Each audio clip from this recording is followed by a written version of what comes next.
Hi viewers, నమస్తే. ఆంధ్రప్రదేశ్కి పెట్టుబడుల వేటలో చంద్రబాబు నాయుడు గారు, ఐటీ శాఖ మంత్రి నారా లోకేష్ గారు అండ్ వారి టీం మొత్తం సింగపూర్లో పర్యటిస్తున్న వేళ ఆ సింగపూర్ ప్రభుత్వంలో ఉన్న ఒక మంత్రి ఆయన వేసిన ట్వీట్ బాంబు పేల్చినట్టుగా ఉంది. అయితే వాళ్ళు చెప్తున్నది ఏంటంటే అప్పటి ప్రభుత్వం మమ్మల్ని భయపెట్టి ఇది చేస్తే మేము తప్పుకున్నాము అని చెప్పి వాళ్ళు చెప్తున్నారు. బట్ ఇక్కడ వైసీపీ వాళ్ళు చెప్తున్న విధానం ఎలా ఉందంటే చంద్రబాబు నాయుడిని వాళ్ళు నమ్మట్లేదు అంటున్నారు. అసలు దీంట్లో ఏది నిజం అని చెప్పి చర్చించడానికి మనతో అనలిస్ట్ శ్రీనివాస్ గారు ఉన్నారు. శ్రీనివాస్ గారు నమస్తే. నమస్కారం సార్. ఏంటి సార్ అసలు ఈ ట్వీట్ల పరం అయిన సింగపూర్ టూరు, ఇక్కడ వైసీపీ వాళ్ళు మాట్లాడుతున్న విధానం ఏంటి? అసలు దీన్ని ఏది కరెక్ట్ అని నమ్మాలి? పెట్టుబడులు రావట్లేదని వీళ్ళేదో అది ఊరికే వెళ్ళారు, ఊరికే వస్తారని మాట్లాడుతున్నారు.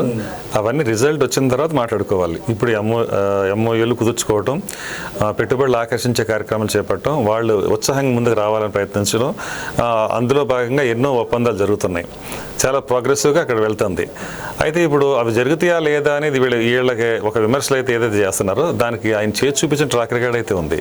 గతంలో హైదరాబాద్ సైబరాబాద్ సిటీని నిర్మించినప్పుడు కానీ, ఆ డెవలప్మెంట్ సందర్భంలో కానీ సింగపూర్ ప్రభుత్వం నుంచి ఎంత సహకారం తీసుకుని దాన్ని ఫలప్రదం చేశారు చంద్రబాబు నాయుడు గారు, అదంతా చూసిన తర్వాత ఇప్పుడు వీళ్ళు మాట్లాడే విమర్శలకి అర్థం లేదు.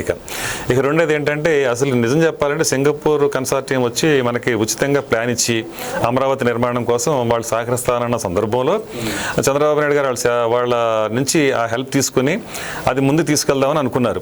అయితే దురదృష్టవశాత్తు 2019లో తెలుగుదేశం పార్టీ అనూహ్యంగా ఓడిపోవడంతో వైసీపీ గవర్నమెంట్ వచ్చిన తర్వాత అక్కడి నుంచి ఎలాంటి అరాచక పాలన సాగిందో అందరం చూసింది. అందులో భాగంగా కియా మోటార్స్ని బెదిరించడం కానివ్వండి, అలాగే లులును బెదిరించి బయటికి పంపించేయడం కానివ్వండి, అమర్రాజా బ్యాటరీస్ని ఇక్కడి నుంచి వెళ్ళగొట్టడం కానీ అన్నీ జరిగినాయి. మనం చూసాం. ఒక పరిశ్రమ రాలేదు కదా, ఉన్న పరిశ్రమను నాకు ఎంత ఇస్తావు, నువ్వు ఇంత ఇస్తే నేను కొంటావు, లేకపోతే ఇంకా నేను పంపించేసే కార్యక్రమం అన్నట్టుగా బెదిరించి ఆ రకంగా వాళ్ళు దందాలు చేసుకున్న పరిస్థితి. సరే, అలాంటి సందర్భంలో సింగపూర్ విషయంలో కూడా వీళ్ళు చేసిన చాలా పెద్ద దారుణమైన విషయం ఏంటంటే, అసలు ప్రపంచంలోనే అత్యుత్తమ అంటే ఒక రకంగా చెప్పాలంటే అవినీతి రహిత దేశంలో 3వ స్థానంలో ఉన్నది సింగపూర్.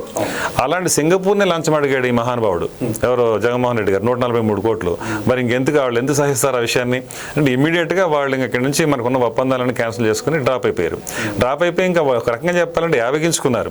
అంత అసహ్యం కలిగింది. ఏది ఏపీ ప్రభుత్వం దగ్గరికి వచ్చి ఏదైనా పెట్టుబడి పెట్టాలి, అమరావతికి ఏదైనా పెట్టుబడి పెట్టాలి, ఏదైనా చేయాలంటే కూడా అన్న దాని మీద. సో అలాంటి పరిస్థితిలో ఉన్న వాళ్ళని మళ్ళీ వాళ్ళు ఏదో బుజ్జగించి వాళ్ళు బతిమాలుకుని బామాలుకుని మళ్ళీ అక్కడి నుంచి ఏదో కొన్ని పెట్టుబడులు తెచ్చుకోవాలన్న ఒక తాపత్రయంతో చంద్రబాబు నాయుడు గారు ఇవాళ పర్యటన అయితే చేశారు. సో అది ఫలప్రదం అవుతుంది కూడా.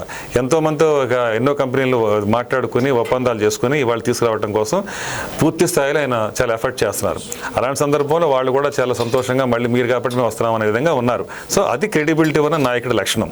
సో మళ్ళీ తిరిగి చంద్రబాబు నాయుడిని ఆయన ప్రభుత్వాన్ని నమ్మి ఇక్కడ మళ్ళీ తిరిగి పెట్టుబడులు పెట్టడానికి అయితే వాళ్ళు వస్తున్నారు. అది మాత్రం వాస్తవం. సో వీళ్ళ విమర్శలు అర్ధరహితం.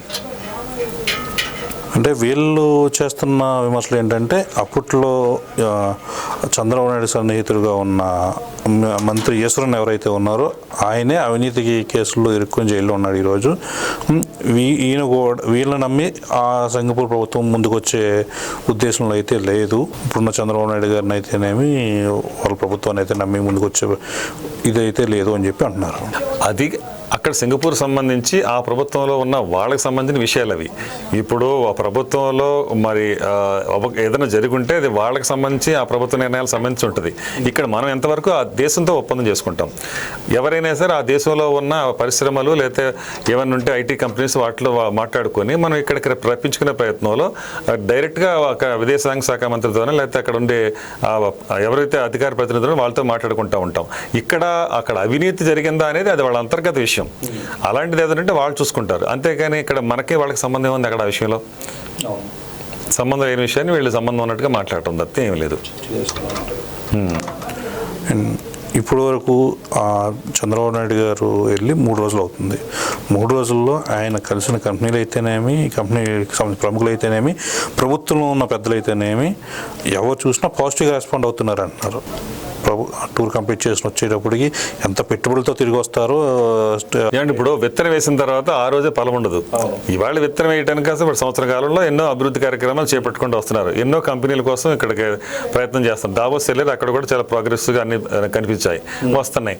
అలాగే ఇప్పుడు ఒకసారి ఆంధ్రప్రదేశ్ పరిస్థితిని గమనించిన వాళ్ళు బయట నుంచి అంత తొందరపడి గబగబా రావడానికి ప్రయత్నించారు. ఎందుకంటే వాళ్ళ చేతి జ్ఞాపకాలు వెంటాడుతూ ఉన్నాయి అందరినీ. అలాంటి సందర్భంలో ఐదు సంవత్సరాల విధ్వంసం చూసి ఇలా వెంటనే నిర్ణయం తీసుకునే పరిస్థితి ఉండదు. అయినా కూడా పట్టుదల విక్రమార్కుల్లాగా వీళ్ళందరూ ఎవరైతే కుటుంబ ప్రభుత్వం ఉందో వీళ్ళు వెళ్ళి ఏదో ఒక రకంగా వాళ్ళని కన్విన్స్ చేసుకుని, అంటే రాబోయే 10-15 ఏళ్ళు ఇక్కడ కూటమి అధికారంలో ఉంటుంది అనే ఒక రకమైన నమ్మకాన్ని వాళ్ళు కలిగించి ఇవాళ తీసుకురాగలుగుతున్నారు. అదేవిధంగా ఎందుకంటే జగన్ చేసిన అరాచకం వల్ల 10-15 ఏళ్ళు ఖచ్చితంగా అతను మళ్ళీ ప్రభుత్వాలకు అధికారంలోకి రావడం అనేది కళ్ళ అనేది అందరికీ తెలుసు. అందువల్ల ఇప్పుడు నమ్మి వాళ్ళు వస్తున్నారు. బహుశా రాబోయే రోజుల్లో ఇవన్నీ మనం చూస్తాం. అది నాకు తెలిసిన విషయం ఏంటంటే, చంద్రబాబు నాయుడు గారు అక్కడ ఆ దేశ ప్రముఖులతోటి మాట్లాడిన సందర్భాల్లో మళ్ళీ మీకు ఆ ఇబ్బంది లేకుండా మేము చూసుకుంటాము, దానికి సంబంధించి పాజిటివ్ చేంజెస్ తీసుకొస్తున్నాము, మీ సేఫ్టీ మా బాధ్యత అన్నట్టుగా చెప్పి తీసుకొచ్చే ప్రయత్నాలు చేస్తామని తెలిసింది. ఇటు కంపెనీస్కే కదండి, ప్రజలకు కూడా నమ్మకం కలిగిస్తున్నారు. ప్రజలు కూడా సంక్షేమ పథకాలు పక్కన అందిస్తానే మరో పక్కన ఉపాధి కల్పన, ఉద్యోగ కల్పన చేసుకుంటూ వస్తున్నారు. ప్రజలు వాళ్ళు చూస్తున్నారు గత ప్రభుత్వానికి ఈ ప్రభుత్వానికి తేడాని. దానికంటే ముందు గతంలో 40 సంవత్సరాల రాజకీయ చరిత్రను చంద్రబాబు నాయుడు ట్రాక్ రికార్డ్ చూస్తున్నాడు. అయితే ఒక సందర్భంలో అనుకోకుండా ఒక ఛాన్స్ అన్న ఒక జగన్మోహన్ రెడ్డి మాట నమ్మి ఒక తప్పటడుగైతే జరిగింది. దాన్ని సరిదిద్దుకుని ఇవాళ 11లో వాళ్ళని కూర్చోబెట్టి 164లో అగ్రస్థానంలో కూటమిని కూర్చోబెట్టారు. సో దాంతో అర్థమైపోయింది ప్రజలు ఏ వైపు ఉన్నారనేది. ఇప్పుడే కదా, రాబోయే రోజుల్లో కూడా ప్రజలు ఇక ప్రోగ్రెసివ్గా ఉండే అంటే అభివృద్ధిని కోరుకునే ప్రభుత్వానికి అండగా నిలబడతారనేది ఖచ్చితంగా మనం అనుకోవచ్చు. రైట్ అండి, థ్యాంక్ యూ.